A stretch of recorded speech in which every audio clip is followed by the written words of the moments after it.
The theme for Davos 2014 is reshaping the world. The forum has provided an opportunity for the public and private sectors to collaborate on policies that foster an environment of growth and innovation. And joining us now is House Majority Leader Eric Cantor. Eric, do we really have to talk about global politics? We need to talk about all politics are local. Can we just start in the United States? I mean, what are we going to do in the next 2 or 3 years? Are we going to do anything? Well, first of all, I'll say here in Davos, you do have an opportunity to talk to some really smart people, about how we can go about not only continuing with American leadership, but how do we create jobs? I'm going to be meeting this afternoon with some healthcare innovators, that we've been about in Congress, the Gabriella Miller Kids First Research Act, putting money into cures to try and bring down healthcare costs and save lives. We're having a lot of discussion about competitiveness, how to really increase upper mobility. And that is, I think, Joe, when you ask what we're going to be about in Congress over the next couple months, we're going to be about an America that works. How do we get people back to work? How do we get our energy sector going? How do we begin to start to control our healthcare costs and do something about our education system? That was my point. You're over here, and, we talk about the employment situation in Sub-Saharan Africa. That's one. Then we talk about Spain at 35%. Then we pick a country. They're all different. They're all different than the United States. So yesterday we decided we'd bring in mayors from localities around the world to talk about individuals. But we need to talk about just the United States at this point, because we're not where we need to be.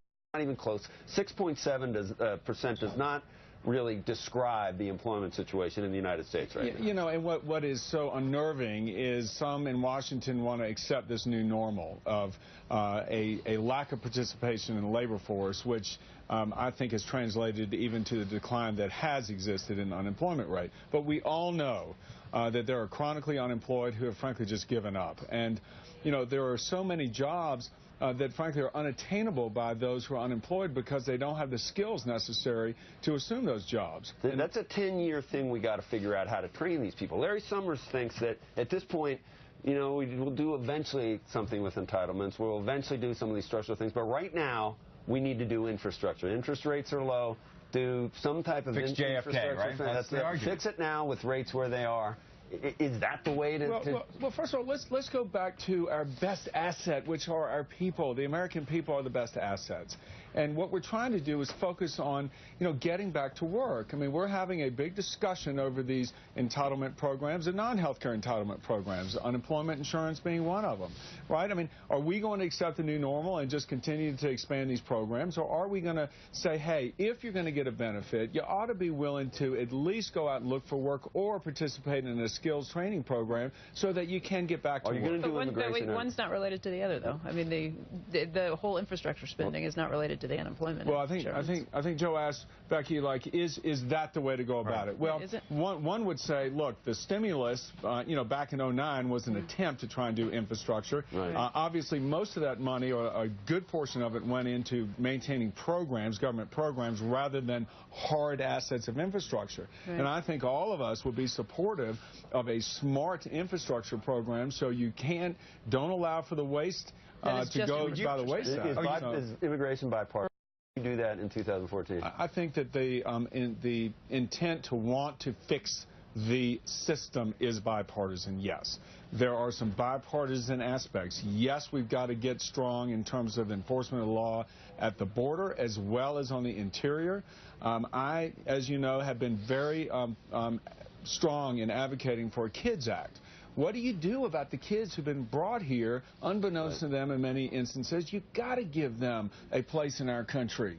You've got to give them citizenship. So I think that there are some aspects that are bipartisan, others more difficult. I've always been of the mindset, let's do what we can and move the ball forward. I got a potential infrastructure project for you. You're big energy, right? You care about energy, natural gas.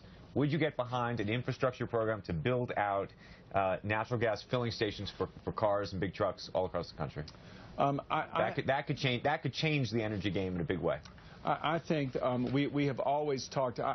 I don't know what that entails, honestly. I don't know what the costs are and what the returns are, right? But what we want to do is we want to create an environment where you have both federal regulatory policy and state policy conducive to more exploration and production. Right now, the federal government's standing in the way.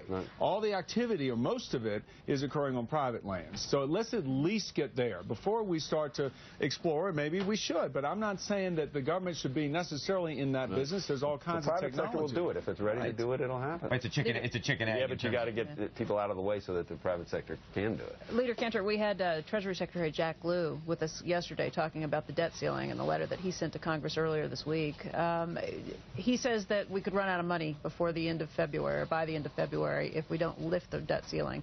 Do you think Congress will pass a bill that raises the debt ceiling before the end of February?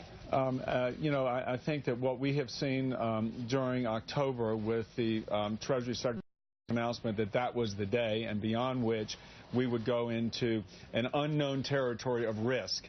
If the Secretary then says, date certain, we are in that unknown territory of risk where default could become a reality, yes, I think we will act. I think that we cannot accept, though, continuing to dig the problem, and hopefully the administration will join us in some pro-growth measures, whether it be things like Keystone Pipeline, whether it be fixing the regulatory framework on natural gas. What can we do to help create jobs, not just continue the status quo? Are you going to help create jobs for Republicans in Congress in 2014 as leader? What's your plan to push back against there's more class warfare coming, you know that, income inequality, you're going to hear that. I think that the American people see an America under Obama, in many instances, it's not working. Not working for a lot of working class middle people. I do. I think we're going to have a very good November 14 for the Republican Party. I think we're going to pick up seats in the House, strengthen our majority. Senate? And I think we've got a great shot at the Senate as well. Of course, I'm focused on the House to make sure that we continue what we're doing there. Can we mention Chris Christie? Do you have a view about what this all means to your party as a potential candidate? Listen, you know, we have a deep bench.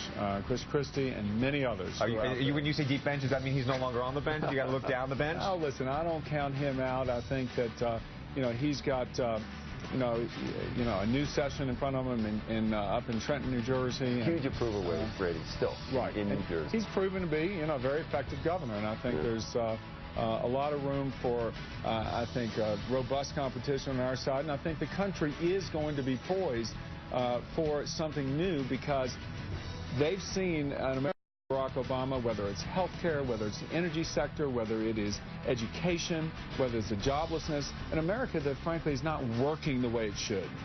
Eric, thank you. Thank you. It's good to see you. I'm sorry. We call you Leader.